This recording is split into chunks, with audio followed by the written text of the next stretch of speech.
Assalomu alaykum. Aka, Salom. hormang. Yaxshimisiz? Sog'ligingiz? Charchaman. Rahmat. Kech bo'lsa ham bevosita qildik endi aka. Qani o'zlar? Yaxshi. Allohga shukr aka. Rahmat. Charchamiz. Xudoga shukr.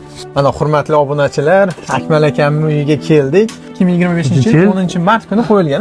Urib qo'yilgan. Bu hozir buzog'imiz tug'ilganiga 18 kun bo'ldi. 18 kunlik bo'ldi. 18 kunlik bo'ldi. Mashalloh, mashalloh. Aka, tug'ilgan buzoqdan ko'nglingiz to'qmi aka? Buni dadilligini qarang buni. Baquvvat.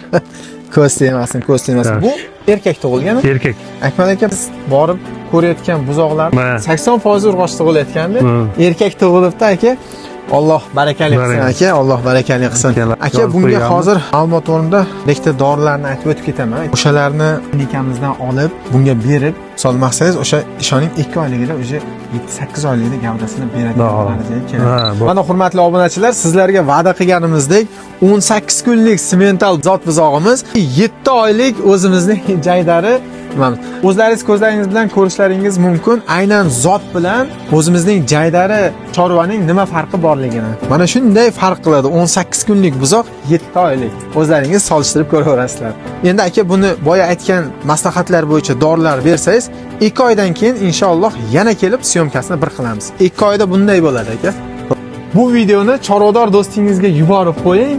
Mana shu videomiz ertagacha 1000 ta like yig'sa, ertaga sharali buzog'imiz tug'ilgan, buni sizga ko'rsatamiz.